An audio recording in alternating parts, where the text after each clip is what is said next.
দেশের শান্তির জন্য আপনি কেন এমপি পদ সরে যেতে বলছিলেন? না, আমি বলছি যে যদি এমন কোনো পরিস্থিতি হয় যে আমার এমপি পদ থেকে সরে গেলে দেশে শান্তি আসবে বা দেশের মানুষের উন্নতি হবে, আমি এটা বুঝাইতে চাচ্ছি যে কোনো পদের জন্য আমি কোনো পক্ষ অবস্থান নেওয়া বা না নেওয়ার বিষয়টা না। আমার কাছে মুখ্য উদ্দেশ্য হচ্ছে গিয়ে শান্তি ফিরাইয়া নিয়ে আসা। এটার জন্য আমি ব্যক্তিগতভাবে কতটা জলাঞ্জলি দিতে পারি, কতটা ছাড়তে পারি, এটার একটা উদাহরণ আপনাদের সামনে তুলে ধরতে চাই। ধরেন আমি বললাম যে ভাই আমি সবই চাই, কিন্তু আমার এমপি পদটা কোনোভাবে ছাড়বো না। আমি এই রকম লোক আমি না।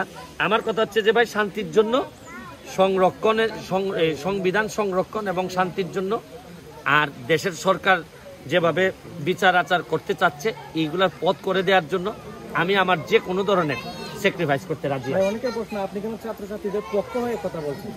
আমি এখন বিষয়টা হচ্ছে গিয়ে যে আমি তো সবসময় ছাত্রছাত্রীদের পক্ষে, কারণ এরা কোটা সংস্কার চাইছে, আমিও চাইছি। এরা বিচার চাইতেছে, বিচারও চাইতেছে। এখন এরা চাইতেছে যে যা চাচ্ছে তাতে মনে হইতেছে এরা সরকারের পদত্যাগ চায়, জননেত্রী শেখ হাসিনার পদত্যাগ চায়।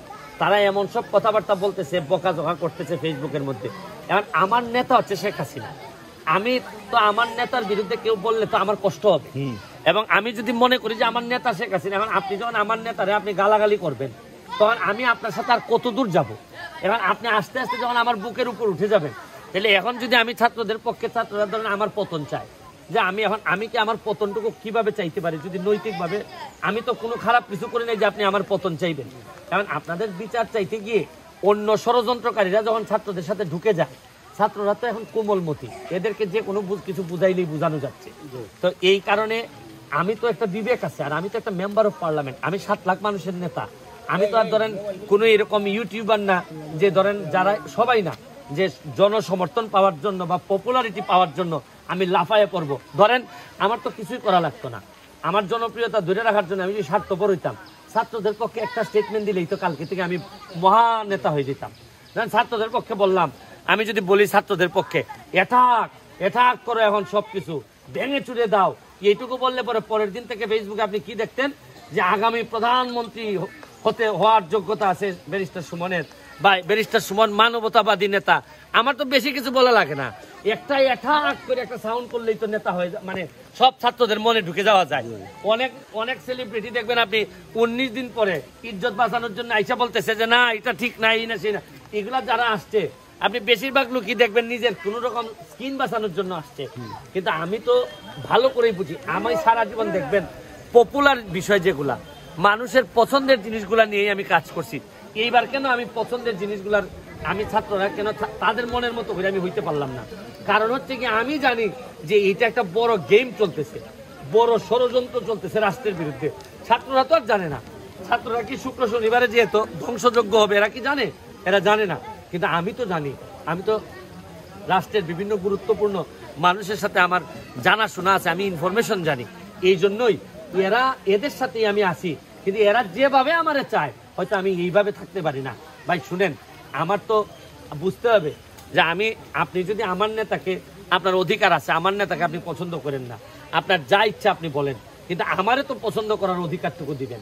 এখন আমি তারে পছন্দ করি, এই কারণে যদি আপনি আমারে ঘৃণা করেন, আমারে দালাল বলেন, মুনাফিক বলেন, বেঈমান বলেন, বলতে পারেন, কারণ আমি বিশ্বাস করি আপনার বলার স্বাধীনতা আছে। ভাই এখনো আন্দোলন কমছে না কেন? বর্তমানে কারা আন্দোলন করছে? ছাত্রছাত্রীরা করছে। এখন তো আপনারা জানেনই, জামাত শিবির, জঙ্গি, বিএনপি যারা আছে সবাই ছাত্রদের কাঁধের উপর ভোট দিয়ে এরা বিভিন্ন ধরনের ধ্বংসলীলা চালাবে, এটা পরিষ্কার হয়ে গেছে। বাম যারা আছে, সুবিধা বঞ্চিত যারা ছিল, তারা সবাই এখন একটা রেগুলেশন চাচ্ছে। এটা কিন্তু রাষ্ট্রের স্বার্থে না, এটা দেশের যে অর্থনীতির অবস্থা, এই অবস্থায় রাষ্ট্রের জননেত্রী শেখ হাসিনা যদি শক্তভাবে না ধরেন, তাহলে আমাদের আরো সমস্যা থাকতে পারে। আমাদের অর্থনীতির অবস্থা তো আপনারা এমনিতেই দেখতেছেন।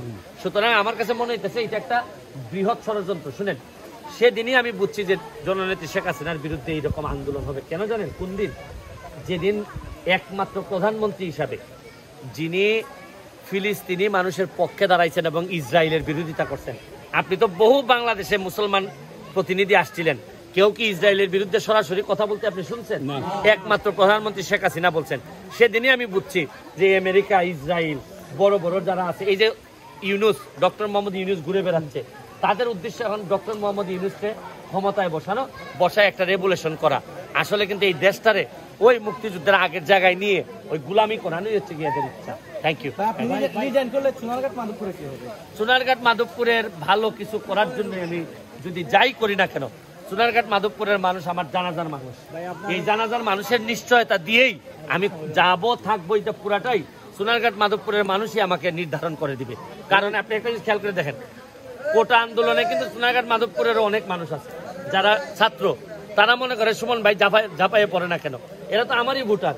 এখন বেশিরভাগ ভোটার যদি মনে করে না সুমন ভাই আপনি যেহেতু আপনি কোটা আন্দোলনে আমাদের সাথে ছিলেন আপনি চলে যান, বেশিরভাগ মানুষ যদি সোনারঘাট মাধবপুরের মনে করে আপনি চলে যান, আমার চলে যেতে কোনো অসুবিধা নেই। এটার জন্য যে আমার ভোট পর্যন্ত ওয়েট করা লাগবে, শুনেন আপনার মনে যদি আমি থাকতে না পারি, শুধু পদে থাকার জন্য আমি থাকবো না। Thank you.